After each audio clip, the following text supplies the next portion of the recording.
Bismillahirrahmanirrahim. Welcome to my online class once again. This is me, Jahedul Wrahat, and this is a great initiative taken by RCCI Public School and College, Rangpur. Today, we want to share some new ideas with a new topic. So, let's go to the class. You can see here my identification, Jahedul Wrahat, Assistant Teacher, RCCI Public School and College, Rangpur. Just look at the picture. I think you can guess from this picture what is the topic today. Yeah, you have already guessed from the very famous picture and very famous quotation of Albert Einstein, and of course the topic is today tag question. So what is tag question? It is very simple and very easy topic, question at the end of a statement is called tag question. Any question at the end of the statement. What is a statement sentence? Just বর্ণনামূলক বাক্য। যেমন আমি যদি বলি সে খুব ভালো ছাত্র, এটা একটা বর্ণনামূলক বিবৃতি, একটা বর্ণনামূলক বাক্য। এখন এখানে লাস্টে শেষে যদি আমি কোনো প্রশ্ন জুড়ে দেই তাহলে সেটা হবে ট্যাগ কোশ্চেন। যেমন সে খুব ভালো ছাত্র, তাই না? এই তাই নাটা হচ্ছে tag. He is a very good student, isn't he? Isn't he? That is the tag. সুতরাং ট্যাগ কেন করা হয়? ট্যাগ কোশ্চেন দেওয়া হয় কারণ ওখানে লেখা আছে, দেখো তোমরা, we use tag questions at the end of a statement to ask for confirmation. কোনো কিছু কনফার্ম করার জন্য আমরা আসলে ট্যাগ কোশ্চেন ব্যবহার করা হয়। এবং এই ট্যাগ কোশ্চেন কেন ব্যবহার করি?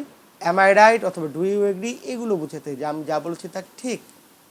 Do you agree with me, অথবা আমি যা বললাম তার সাথে কি তুমি আমার সাথে এগ্রি করছো? এই জন্য আসলে আমরা ট্যাগ ব্যবহার করি। তো আসো আমরা ট্যাগে চলে যাই। পড়া খুবই সোজা। একটা হা বোধক বাক্যে আমরা সবসময় ট্যাগটা করি না বোধক, আর যখন না বোধক বাক্য হয় আমরা করি হা বোধক।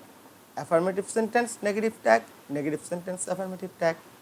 সুতরাং it's very easy and you know it well. Look at this picture. Look at this slide. Here we can see some contraction form of helping verb, অর্থাৎ auxiliary verb এর কিছু contraction form দেখতে পাচ্ছি আমরা। contraction form মানে কি? এই যে is not কে আমরা সংক্ষেপ করে ফেলছি, isn't, are not K aren't করে ফেলছি। This is the contracted form অথবা contraction. was not K wasn't করে ফেলছি। আবার কিছু exceptional দেখো, যেমন am not কে কিন্তু আমরা amend করতে পারিনি। am not মানে কি? am not কে আমরা করছি হচ্ছে aren't অথবা ain't, aren't অথবা ain't, shall not, shan't, will not, won't, cannot, can't. So আমরা দেখতে পাচ্ছি এরকম অনেক হবে, do not, don't, have not, haven't. So এই কন্ট্রাকশন ফর্মগুলো আমাদের ট্যাগ করতে ব্যবহার করা হয়। আর কি ব্যবহার করা হয়? এর সাথে আরেকটা জিনিস ব্যবহার করা হয়, যে প্রোনাউন। এখানে আমরা একটা প্রোনাউনের লিস্ট দিয়ে দিয়েছি আসলে কখন কোন ধরনের প্রোনাউন বসে, বাট এগুলো আসলে নট নেসেসারি।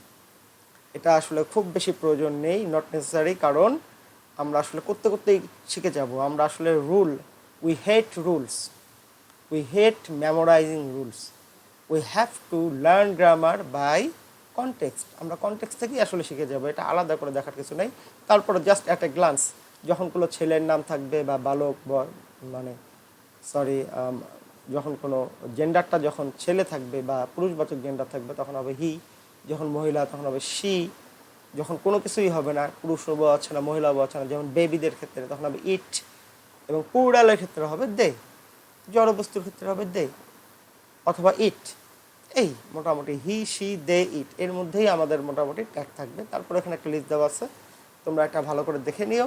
আসলে এগুলো নর্মালি আমরা কনটেক্সট অনুযায়ী শিখে যাব। প্রথমে আমরা যেটা শিখবো ট্যাগে, if the sentence is in affirmative form, the tag would be the negative. If the sentence is in negative form, the tag would be the affirmative. Suppose তুমি একটা সেন্টেন্স এখানে দেখতেই পাচ্ছ, I don't have any problem, আমার কোনো সমস্যা নেই। I don't have any problem, কথাটা বোঝো, I don't have any problem। এখানে আমরা দেখতেই পাচ্ছি ডন্ট না বোধক বাক্য, এই জন্য কিন্তু ট্যাগটা হয়ে গেল হা বোধক, I don't have any problem। পরের বাক্যটা দেখো, he is a good student, he is a good student, এখানে ইজটা হচ্ছে হা বোধক। He is a good student affirmative sentence, এই জন্য ট্যাগটা এখানে হলো নেগেটিভ, ইজেন্ট হি। কেন ইজেন্ট হি হলো? খুব সিম্পল জিনিস, কারণ ইজটা এখানে অ্যাফার্মেটিভ ফর্মে আছে, হা বোধক আছে।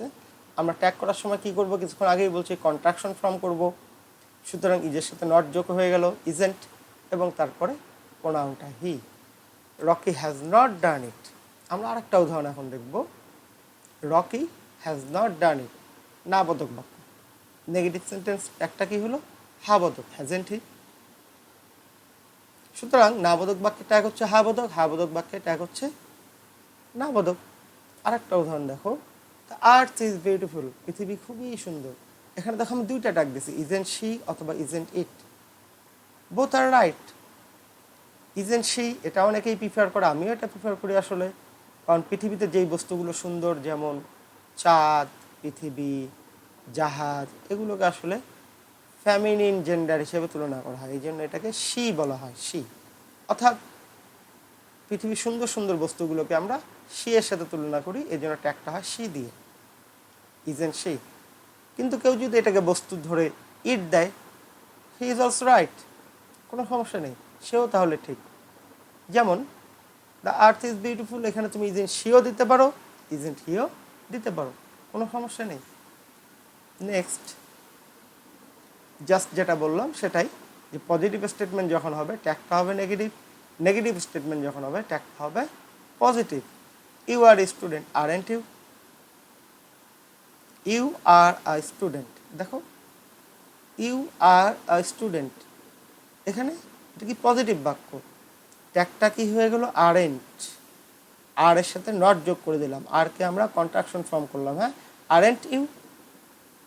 ঠিক একই জিনিস, নেগেটিভ স্টেটমেন্টের সময় positive tag, Mary isn't a teacher, Mary isn't a teacher, Mary is she.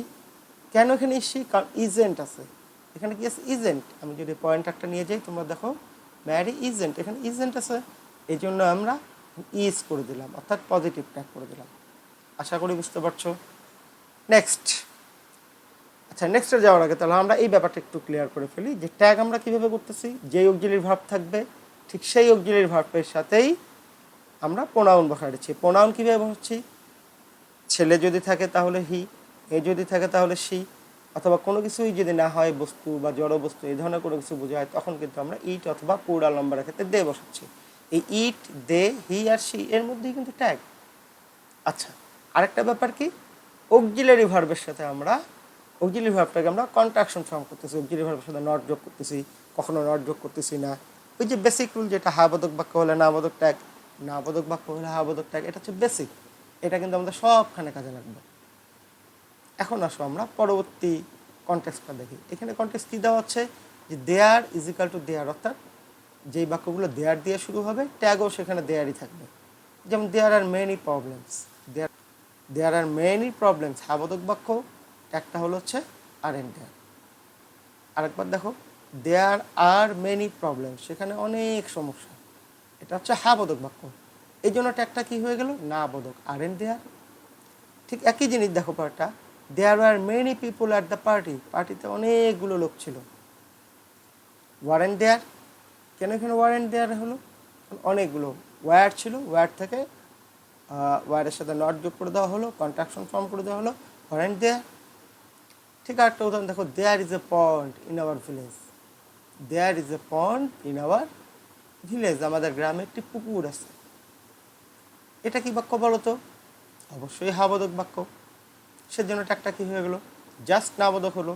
তাহলে এখানে কিন্তু ট্যাগের সেই বেসিক রুলটাই ফলো করলাম, হা বোধক বাক্যে না বোধক ট্যাগ, আবার না বোধক বাক্যে হা বোধক ট্যাগ। আমরা নেক্সট স্লাইডে চলে যাই। ইম্পারেটিভ বাক্য আসলে আমরা কীভাবে ট্যাগ করব। ইম্পারেটিভ বাক্যে ট্যাগ করা খুবই সোজা, ইট ইজ ভেরি সিম্পল। সবসময় ইম্পারেটিভ বাক্যে উইল ইউ অথবা ওন্ট ইউ বসে, উইল ইউ অথবা ওন্ট ইউ, সেটা হা বোধক বাক্য হোক, না বোধক বাক্য হোক, যাই হোক, কিন্তু শুধুমাত্র দুটা জায়গায় শ্যাল উই বসে, কখন সেটা লেটাস অথবা লেটস। লেটের পরে যখন আস থাকবে, অথবা লেটস যখন কন্ট্রাকশন ফর্মে থাকবে, তখনও হবে শ্যাল উই। এছাড়া সব সময় সকল ইম্পারেটিভ বাক্য হবে উইল ইউ অথবা ওন্ট ইউ। খুব সিম্পল, আমরা কয়েকটা উদাহরণ দেখে নিই তাহলেই ক্লিয়ার হয়ে যাব। Let's take some example. Come here, will you অথবা ওন্ট ইউ? আমি ওন্ট ইউ প্রিফার করি, যেহেতু কাম হেয়ার শব্দটা এখানে, কাম হেয়ার সেন্টেন্সটা এখানে হচ্ছে হা বোধক। আমরা বেসিকটা ফলো করবো, হা বোধক বাক্য হলে আসলে না বোধক ট্যাগ করার চেষ্টা করবো, এই জন্য ওন্ট ইউ। উইল ইউ যারা দিবা তাও রাইট, কোনো সমস্যা নেই, both are right. Open the door, will you or won't you? Don't waste your time অথবা do not waste your time, will you? দেখো না বোধক বাক্য, ট্যাগটা আমরা কিন্তু হা বোধক করে দিলাম। Don't waste your time, will you? Never tell a lie, will you? কেউ যদি এগুলোতে ওন্ট ইউ দেয় খুব বেশি ভুল হবে না, অর্থাৎ ভুল হবে না, কিন্তু আমাদের বেসিকটা ফলো করা উচিত। হা বোধক বাক্যে সবসময় না বোধক ট্যাগ, না বোধক বাক্যে হা বোধক ট্যাগ। আরেকটা উদাহরণ দেখো, late me sing a song. কিছুক্ষণ আগে আমি বলেছি, দেখো তোমরা এখানে এই পয়েন্টারটা নিয়ে আছি, লেটাস বা লেটস থাকলে শ্যাল উই, কিন্তু এখানে কি বলা আছে, late me sing a song. এখানে কিন্তু লেট আসও নাই, লেটসও নাই, অথবা লেট আস সেটাও নেই। তাহলে কি আছে, শুধু let me sing a song, এই জন্য কিন্তু এখানে উইল ইউ হলো। Let me sing a song, will you? Let us play cricket, ঠিক পরের বাক্যে কিন্তু লেট আস আমাদের রুলে পড়ে গেল, হ্যাঁ, যে লেট আস থাকলে কি হয়, শ্যাল। যদিও আমরা হেট করি রুলকে, কয়েকটা জিনিস আমাদেরকে মনে রাখতে হবে। Late us play cricket, let's play cricket, shall we? তুমি যদি এই দুটার মধ্যে মিনিংটা দেখো তাহলে তুমি বুঝতে পারবে কেন শ্যাল উই হচ্ছে, কেন উইল ইউ হচ্ছে। যেমন ধরো late me sing a song, আমাকে একটি গান গাইতে দাও, দিবা কি? তুমি এখানে অনুমতি চাচ্ছ, এই জন্য তুমি বলতেছো উইল ইউ? আমাকে একটি গান গাইতে দাও, দিবা কি? Will you? ঠিক পরের বাক্যে লেট আস প্লে ক্রিকেট, চলো ক্রিকেট খেলি, এখানে কিন্তু অনুমতি না, এখানে তাকে আমন্ত্রণ জানাচ্ছ, চলো ক্রিকেট খেলি, খেলবো কি? Shall we? তাহলে লেটস বা লেট আস দিয়ে আসলে আমরা কি করি, আমন্ত্রণ জানাই, চলো ক্রিকেট খেলি, চলো গান গাই, let's play, let's sing, let's dance, যাবো কি, করবো কি? আর যখন তুমি শুধু লেট বসাবো তখন কিন্তু অনুমতি প্রার্থনা হবে। লেট মি সিং, আমাকে গান গেতে দাও। লেট মি প্লে, আমাকে খেলতে দাও। লেট মি গো, আমাকে যেতে দাও। তো যখন বলবো লেটস গো মিনস চলো যাই, যাবো কি? Shall we? সুতরাং আমরা দেখতে পাচ্ছি যে লেটাস বা লেটস থাকলে শ্যাল উই, অন্যান্য সকল ইম্পারেটিভে হবে হচ্ছে উইল ইউ অথবা ওন্ট ইউ। আমরা নেক্সট স্লাইডে চলে যাই, আরও কিছু উদাহরণ ইম্পারেটিভের, কারণ ইম্পারেটিভ বাক্য নিয়ে আমরা মাঝে মাঝেই সমস্যায় পড়ি। এখানে দেখতেই পাচ্ছ, have a cup of tea, won't you? Do me a favour, won't you? Please come here, won't you? এখানে একটু তোমাদেরকে বুঝতে হবে যে have a cup of tea, তুমি যদি মনে করো যে এখানে তো হ্যাভ আছে, হ্যাভেন্ট ইউ দিয়ে দিই, তাহলে কিন্তু হবে না। ডু মি এ ফেভার, তুমি এখানে ডু আছে, ডোন্ট দিয়ে দিই, ডোন্ট ইউ, তাও কিন্তু হবে না, কারণ কি, এগুলো ইম্পারেটিভ বাক্য। ইম্পারেটিভ বাক্য মানে উইল ইউ অথবা won't you. Please come here, দয়া করে এখানে আসো, won't you? Let's swim in the pond, shall we? চলো পুকুরে সাঁতার কাটি, শ্যাল উই?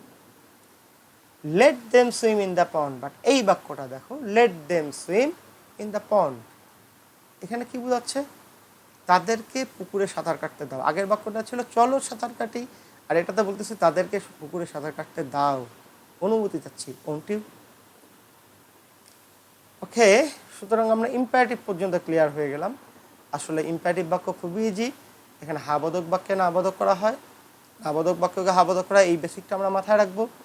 এছাড়া যেটা মাথায় রাখবো সেটা হচ্ছে যে কোনো ইম্পারেটিভ বাক্যে উইল ইউ অথবা ওন্ট ইউ বসে, আর শুধুমাত্র লেটাস বা লেটস থাকলেই শ্যাল উই বসে। আমার মনে হয় আমরা এতক্ষণ যে আলোচনা করলাম তোমরা ক্লিয়ার হয়ে গেছো। I think you have understood well. সুতরাং আজকে এই পর্যন্তই। ট্যাগের আর অল্প কিছু ব্যাপার আছে, এগুলো আমরা পরবর্তী ক্লাসে আলোচনা করব। Thank you very much. Stay safe, stay home.